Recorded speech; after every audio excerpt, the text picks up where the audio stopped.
but I want it off. They were talking about who they're going to vote off, and I hadn't had a cold beer in about 3 weeks. I said, listen, you're going to hurt my feelings if you vote me off. I like to get some sleep and eat some food. That was important to you to accomplish that before switching, wasn't it? Gary switching? The last thing that Jimmy said to me before Dan introduced us was, don't hold anything back. So, Stephen, there's a bunch of things that I was fixing to hold back in the interest of propriety, but now we'll just see how it goes.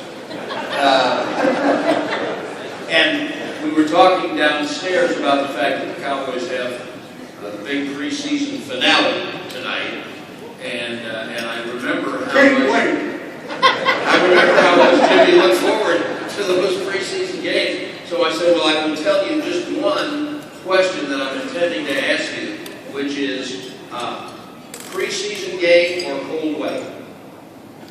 I hate both. The preseason, especially the fourth preseason game, wow. Is that the most boring thing I've ever seen in my entire life? No good players playing.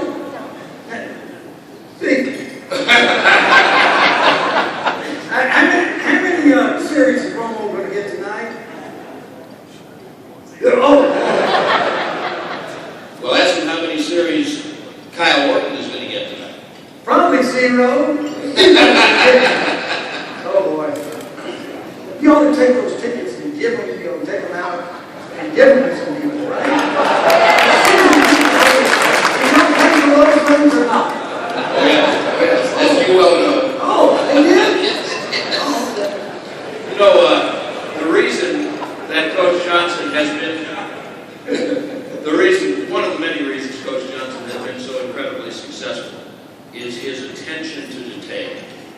Now, if you want an example of attention to detail, pick up this little thing on your table, a little program, because he's wearing the same tie. The same tie. That was not an accident, but... No, I want to have continuity in this thing, right? Be consistent. And I didn't tell him I was going to say that either.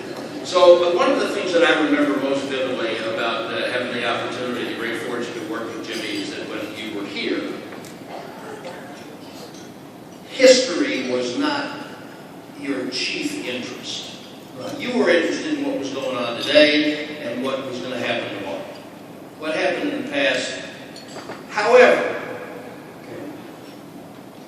we're celebrating the 20th anniversary of that Super Bowl championship season in 1992. So I hope you'll entertain just a couple of questions of an historical nature. Jimmy, I'm not much for history. No, I know Jimmy once called me a historian in a press conference. He said that those things are for historians, and he looked right at me and I winked back at him. So I kind of got the message. But when you are sitting on a boat and the sun reflects off one of your rings, and you think about, especially that first 92, what are some of the fondest thoughts that you have about that? Well, first of all, I don't think about it very often. I mean, I think about today and a little bit about tomorrow. And that's kind of the stage that I'm in right now. But since you brought it up, back in 92, the first Super Bowl, and I see a couple of favorites here with Russell. Russell was with me in Miami and here. And then one of the guys that was instrumental and a big part of 92, and we brought in Charles Hayden, one of my favorites. And by the way, everybody, those years they talk about how great we were offensively, because all the people go into the Hall of Fame, anybody who's on offense goes in the Hall of Fame. We led the league in defense. Led the league in defense. That's why I need to But back in 92, our guys, were so disciplined. We had the youngest team in the league.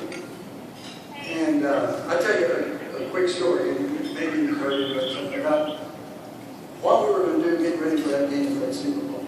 I mean, I was never, ever as confident going into any game that I've ever coached in my entire life as what we were the first time we beat Buffalo in the Super Bowl. But I was trying to think of a way. I said, God, we got the youngest team in the league. And how are we going to go out and play Buffalo? Buffalo, everybody's saying Buffalo's got the experience. Jim Kelly and Thurman Thomas and Bruce Smith and Allen, all these great players that are experienced, they've been at the Super Bowl. These young kids are going to be distracted. The coach has never been there. And they're going to be so distracted with all the media attention. There's just no way that they're going to be able to beat Buffalo.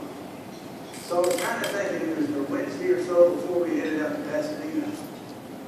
I went up to the room, and Russell and Charles remember, and I said, guys, I said,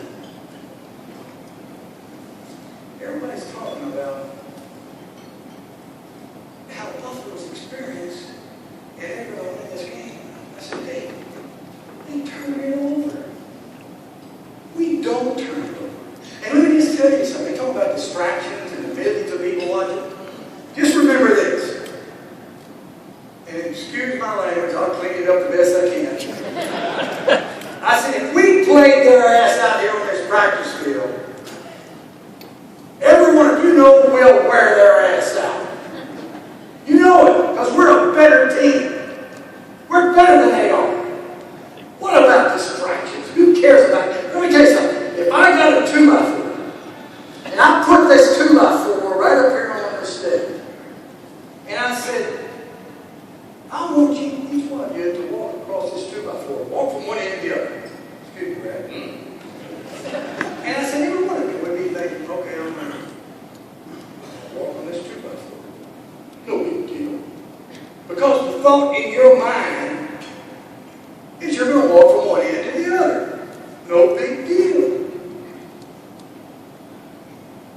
Keep that thought in your mind that you're the better team.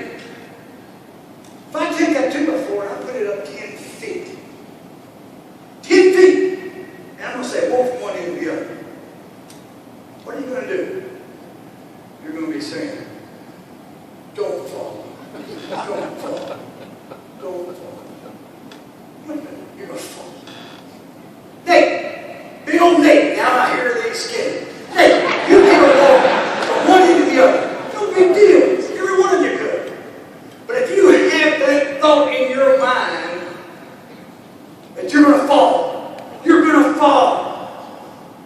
And if you think Buffalo's got a chance in this game, they will have a chance. Every thought, when you get out there on that field in Pasadena, you think you're on that practice field. You think you're on that practice field. And you know you're going to kick their ass because you're better than they are. That's how you get ready for the game. Walk that 2x4. It's on the ground. It's not 10 feet up. What kind of message are you going to put in your mind? What kind of seed